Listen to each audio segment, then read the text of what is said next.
And here is the greenhouse. And I want to take you from the very beginning of when we really start doing stuff in here and continue with the journey with you so that you can really see the changes that happen in here. And right now it is kind of a mess, and yes, there is very long grass growing, but I also have started clearing out our alfalfa feeders and putting it on this side. And I intentionally just put it on one side because we also have our chicks in here. And I wanted them to have an area to play in that's protected and a little bit more climate controlled before we put them in with the rest of our chickens. And at both ends there are these big double doors that we can open and let air come through. And right now we have wire across them so that we can open them and the chicks don't get out. And also to keep everything out and protect them, because we do have raccoons and possums, and we have a schnauzer who thinks small birds are just delectable. So, and I would say that they are pretty happy in here. And they've actually eaten quite a bit of the grass. So we decided, and these chicks were only hatched out on February 26th, and it is now April 2nd. So they have really grown nicely. And we spent, what was it, Friday. We spent a couple hours building this little pen. It took a ridiculously long amount of time. And we brought all the chicks out here and put them in, and I came back out about a half hour later just to check and see how they were doing.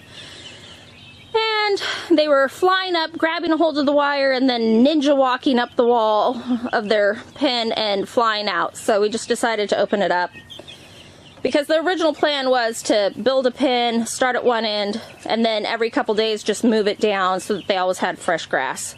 But this seems to be working, and they seem to be enjoying it. Hard to believe that they are only 4 weeks old today.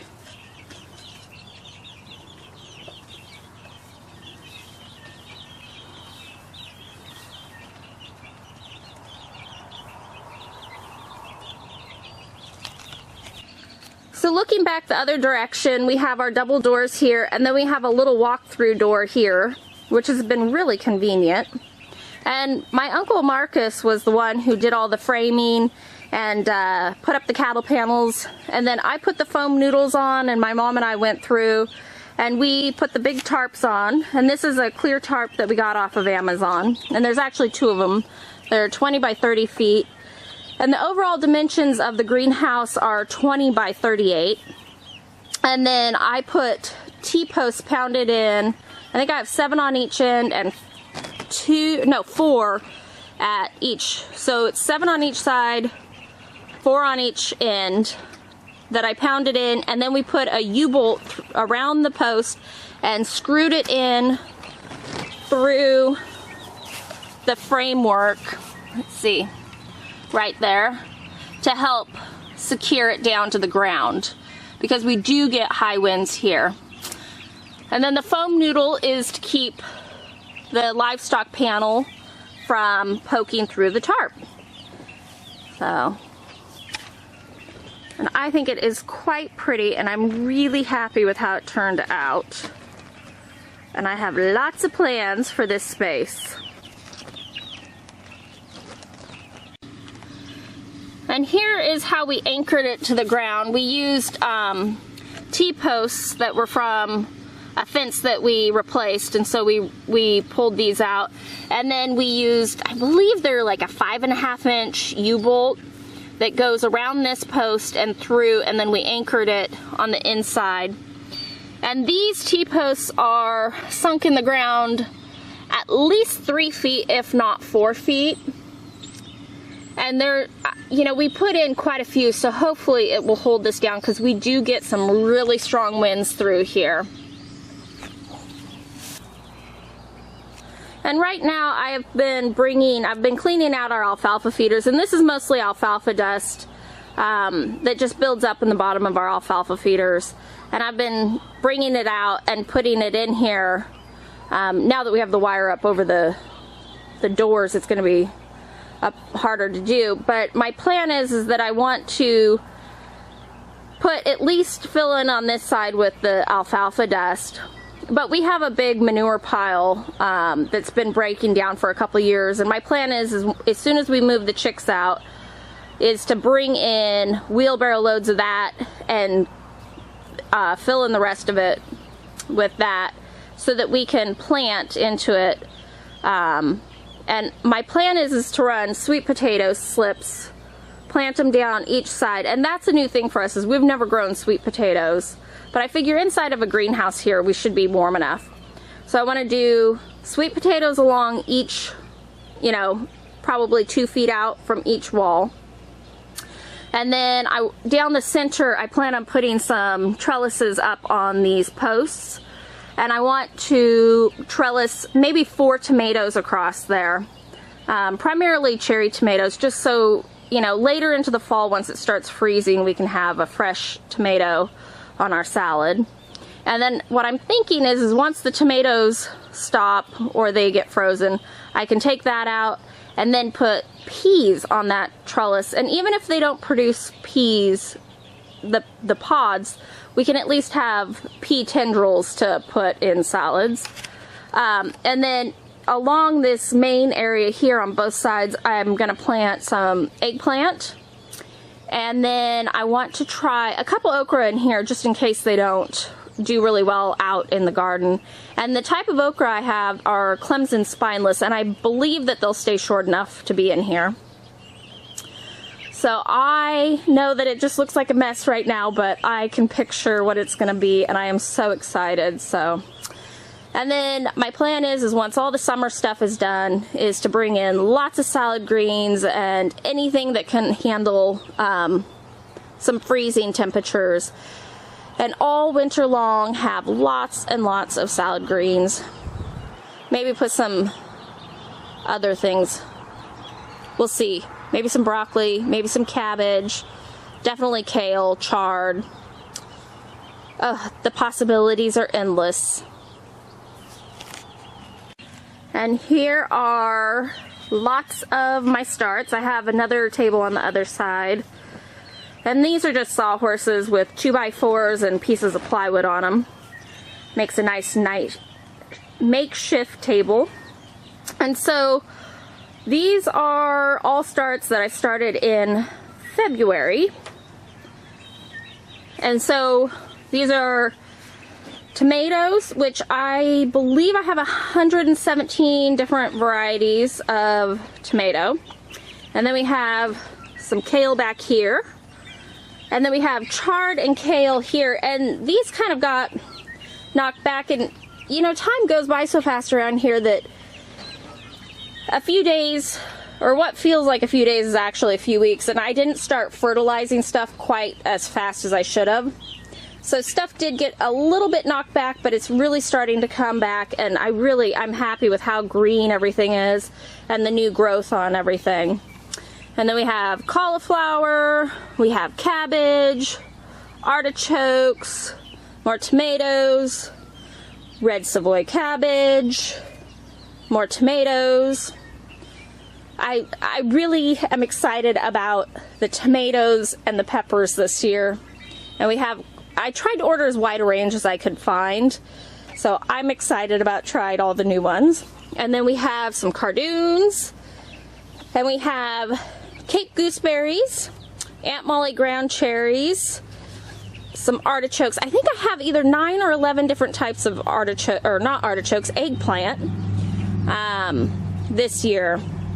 And I plan on growing the eggplant in the greenhouse and sweet potatoes in the greenhouse this year, along with a couple tomatoes, just so we can extend the season on some fresh eating tomatoes for our salads and stuff. And then the tomatoes and peppers and everything else will go out in the main garden. And then we have kohlrabi. We have the Blower Speck from Baker Creek, and then I have the Great White from Baker Creek as well. And then more of the ground cherries, more eggplant. It's ridiculous. I think I have like 40 some eggplant. And then here are the start of the peppers that I've been transplanting. More tomatoes, and you'll notice one little okra. I started 2, and one came up without leaves. I can't think of what that's called off the top of my head. But I'm gonna try growing okra here for the first time. It's not something that we would grow normally here. We always think of it as a southern thing, but we really do enjoy eating okra, and we get hot summers, so we're hoping that we'll be able to do it.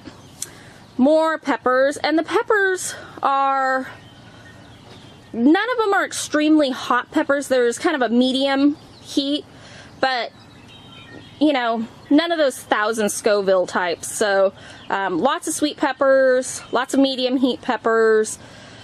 I'm just excited. I want to dry them, I want to smoke them, I want to do all of it. And then here are the last of the peppers that I need to transplant. And these got a little wilty today, but I have them watering. And what we're fertilizing with is manure tea.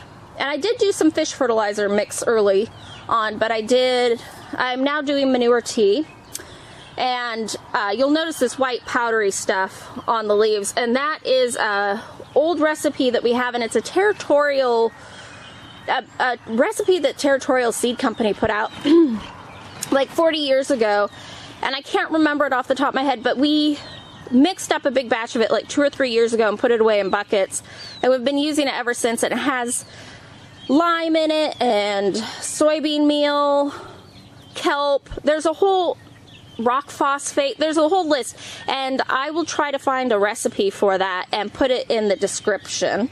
And then look at these lovely kohlrabies. Aren't those gorgeous? And these are the Blower Specks. So I am quite excited about those because they also look some of the best.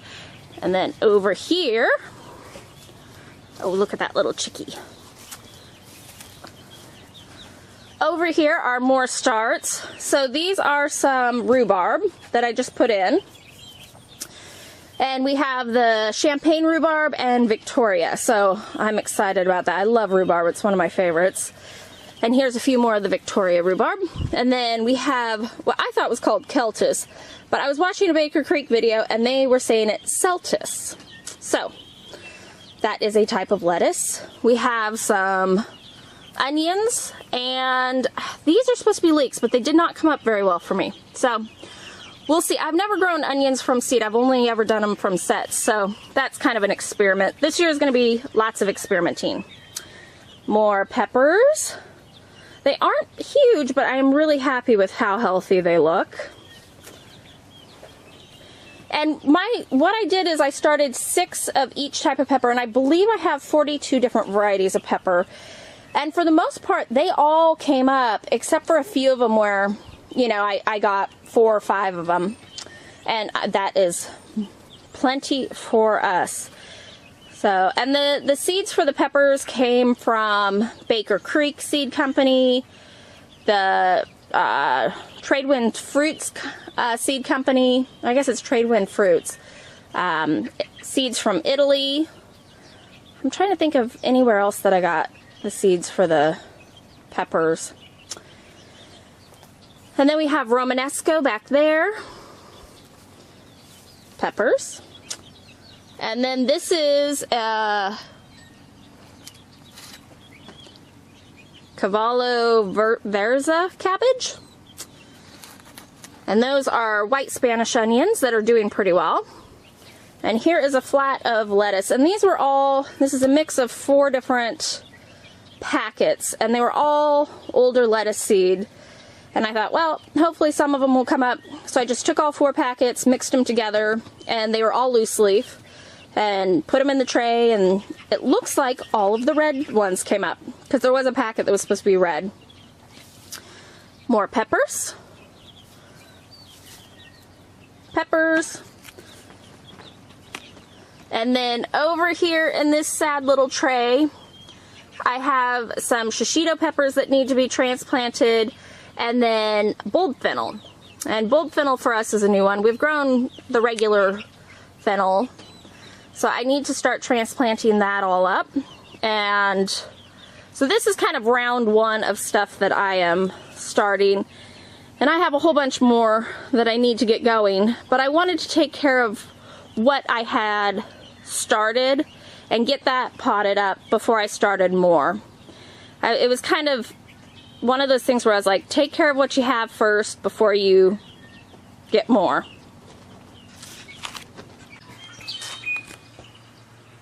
This is the mix that I have been using to pot stuff up from their seedlings into bigger pots.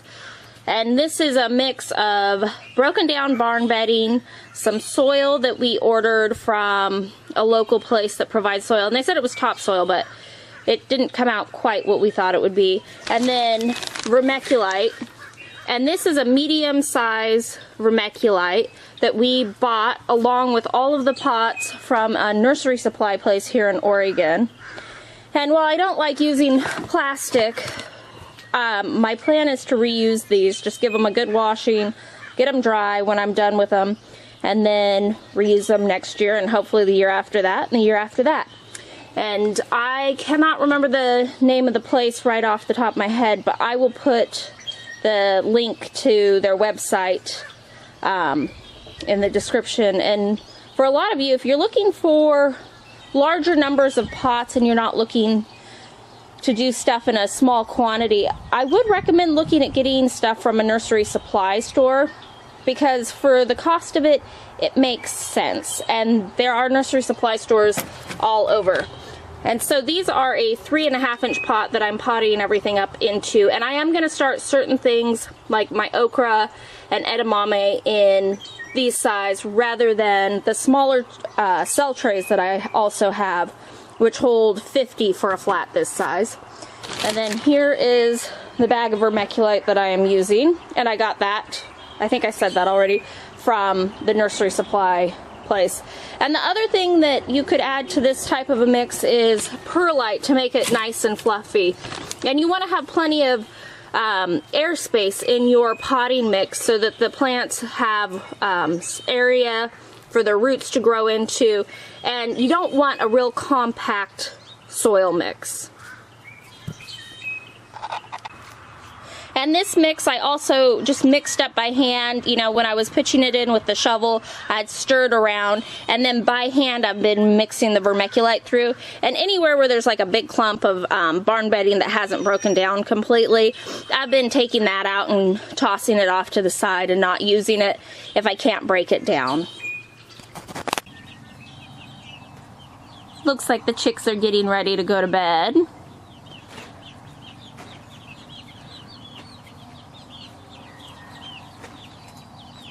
It's pretty impressive at how active they are and how big they've gotten in just a month.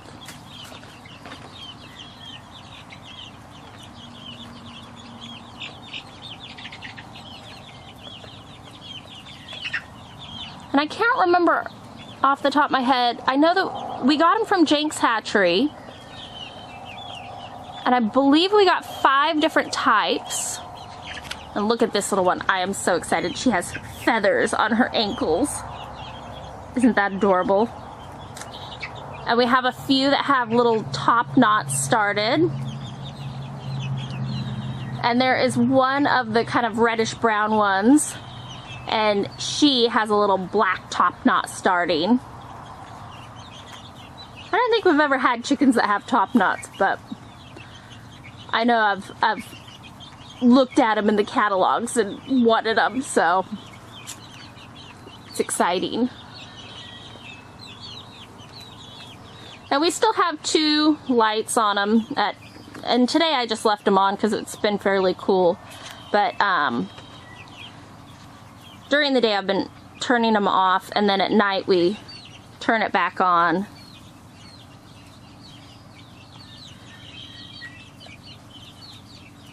And I think we got from Jenks Hatchery, I know we got the dominant copper, like a Plymouth Rock mix, the color pack late mix, the Isa Brown, and I want to say there was one other type. I'll have to look back. I know I'm going to keep you guys up to date on the chicks, so at some point I will actually have the list of what we ordered so I can tell you accurately what they are.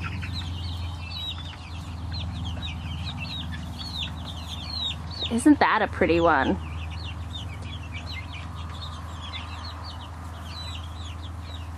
Chickens could be a dangerous little hobby. You start with just 3 or 4.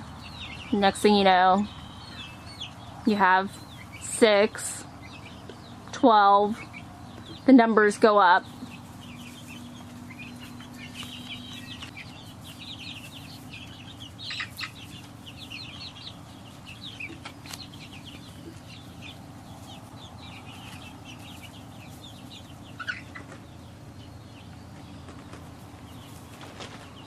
There's one with a top knot. Can you see that?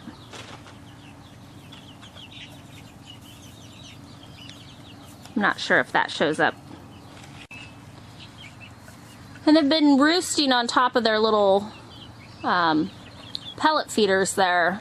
So I gave them some bamboo roosts today in hopes that they would start roosting on top of that instead, because then they end up pooping in their food.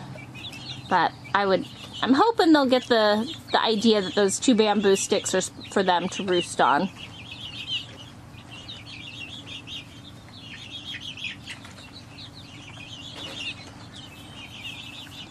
Look at those feathered ankles you have. They're so cute. Yeah.